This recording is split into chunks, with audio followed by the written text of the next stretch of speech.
ചാകരയാണ് മക്കളെ, ചാകര. നമ്മുടെ കുളവള്ളിയിൽ പുഴമീൻ്റെ ചാകര. ഇന്ന് രാവിലെ നമ്മുടെ കുളവള്ളി കണ്ട കാഴ്ചയാണിത്. എന്താലേ! വയനാട്ടിലെ പല സ്ഥലങ്ങളിൽ നിന്ന് ആൾക്കാർ ഇവിടെ എത്തിയിട്ടുണ്ട് മീൻ പിടിക്കാൻ. വന്നവരാരും നിരാശരായിട്ട് പോകുന്നത് ഞാൻ ഇന്ന് കണ്ടില്ല. പനവരങ്ങാരും മാനന്തവാടിക്കാരും പിന്നെ നമ്മുടെ നാട്ടുകാരും എല്ലാവരും മത്സരിച്ച് നിന്ന് മീൻ പിടിക്കുന്നു.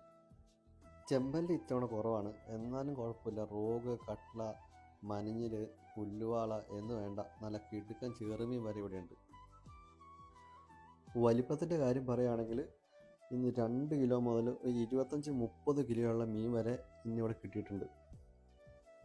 പിന്നെ ഈ കൂട്ടിയിട്ടേക്കുന്നത് കണ്ടോ, കുറേ മനഞ്ഞിലുണ്ട്. ഇത് എന്തോരം ഉണ്ടെന്ന് ചോദിച്ചാൽ പിടിച്ച് ആർക്കും അറിയത്തില്ല, കണ്ട എനിക്കും അറിയത്തില്ല, അതിന് മാത്രമുണ്ട്.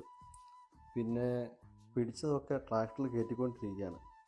പിന്നെ അതിൻ്റെ ഇടയ്ക്ക് കണ്ടോ, ഇതുണ്ടോ നമ്മുടെ ചെറുമീനാണ് കിടക്കുന്നത്. സ്ഥിരമായി കുളവള്ളി പോകാറുണ്ടെങ്കിലും ഇത്രയും മീനിനെ ഒരുമിച്ച് കാണുന്നത് ഇതാദ്യമായിട്ടാണ്. അവർ പിടിച്ച മീനുകളൊക്കെ ചാക്കിലാക്കി ട്രാക്ടറിനാണ് ടൗണിലോട്ട് എത്തിക്കുന്നത്. ട്രാക്ടർ മാത്രമല്ല, അവിടുന്ന് കാൽനടയായിട്ടും ആൾക്കാർ മീൻ പിടിച്ച് തൂക്കി കൊണ്ടുപോകുന്നു. എന്തൊക്കെ പറഞ്ഞാലും മഴക്കാലവും കുളവള്ളിയും ആ പുഴയോരവും ഒരു പ്രത്യേകതര ഫീലാണ്.